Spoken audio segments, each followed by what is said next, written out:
O'zbekiston va Qozog'iston ikki birodar davlat, strategik hamkor.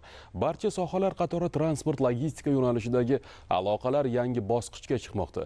Ikki mamlakatning bir-birini to'ldirishga yo'naltirilgan loyihalari nafaqat Markaziy Osiyo transport tizimini, balki Sharq, G'arb, Shimol va Janub mintaqalarini bog'lovchi muhim logistik koridorni bir-biriga bog'lovchi tashabbusga aylanmoqda.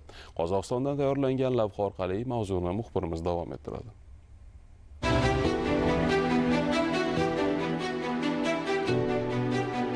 Markaziy Osiyoning ikki yirik davlati O'zbekiston va Qozog'iston transport infratuzilmasini birgalikda rivojlantirmoqda. Yangi magistrallar, zamonaviy logistika bu hamkorlikning amaliy ko'rinishidir. Ikki mamlakat o'rtasidagi 2024-2034 yillarga mo'ljallangan strategik sheriklik va ittifoqchilik dasturida transport yo'laklarini rivojlantirish ustuvor vazifalardan biri sifatida belgilangan. Yo'l bu shunchaki manzilga eltuvchi vosita emas, u iqtisodiyotni harakatga keltiruvchi kuch, savdo rivojining asosi va xalqlarni bog'lovchi ko'prik ham hisoblanadi. Biz ikki davlat o'rtasida mazkur yo'nalishda amalga oshirilayotgan ishlarning Qozog'iston hududidagi jarayonlariga e'tibor qaratamiz.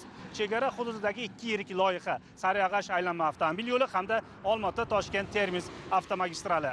Sariyag'ash aylanma yo'li tranzit yuklarni shahar ko'chalariga kiritmasdan to'g'ridan-to'g'ri O'zbekiston chegarasiga olib chiqish imkonini beradi. Ushbu loyiha bugun amaliy ahamiyatga ega. На сегодняшний день на границе Республики Казахстан с Узбекистаном начата работа обхода города Сарыагаш протяженностью 102 километра. Bugungi kunda Qozog'iston Respublikasi va O'zbekiston Respublikasi chegarasida Sarıag'ash shahrini aylanib o'tuvchi 102 kilometrlik avtomobil yo'li qurilishi boshlandi. Qurilish-montaj ishlari hozirgi kunda keng ko'lamda amalga oshirilmoqda. Texnika va mutaxassislar safarbar qilingan. Loyiha yakunlangach, yo'lning toifasi ikkinchi toifadan birinchi texnik toifaga oshiriladi. Bu esa avtomobil yo'lining o'tkazuvchanlik qobiliyatini 10-15 mingta transport vositasigacha yetkazish imkonini beradi. Shuningdek, transport vositalari uchun harakat vaqti avvalgiga nisbatan 30 daqiqadan 60 daqiqagacha qisqaradi.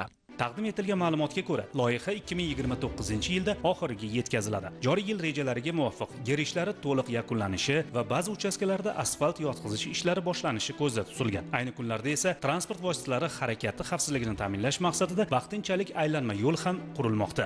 Markaziy Osiyodagi eng muhim xalqaro transport yo'laklaridan yana biri bu Olma-Toshkent-Termiz avtomagistralidir. U Qozog'istonni O'zbekiston orqali Afg'oniston va Janubiy Osiyo bozorlari bilan bog'lovchi muhim transport arteriyasi bo'lib, uni modernizatsiya qilish, tranzit salohiyati va savdo aylanmasini oshirishga xizmat qiladi. Автомобильные дороги Алматы-Ташкент-Термиз обеспечиваются по автодороге первой технической категории. Olma-Ota-Toshkent-Termiz avtomobil yo'li bo'yicha harakat hozirgi kunda birinchi texnik toifadagi avtomobil yo'li orqali ta'minlanmoqda. Yo'lning o'tkazuvchanlik qobiliyati yuqori bo'lib, harakat intensivligi sutkasiga 10-15 mingta transport vositasini tashkil etadi. 2025-yilda o'rta ta'mirlash doirasida 73 kilometr yo'l ta'mirlandi. Qolgan 73 kilometr uchastka hozirgi kunda joriy saqlash ishlari orqali me'yoriy holatda ushlab turilibdi. Yo'llar qurilayotgan joyda imkoniyatlar kengayadi. Janubdagi loyihalar shimoldagi harakat tezligini oshiradi.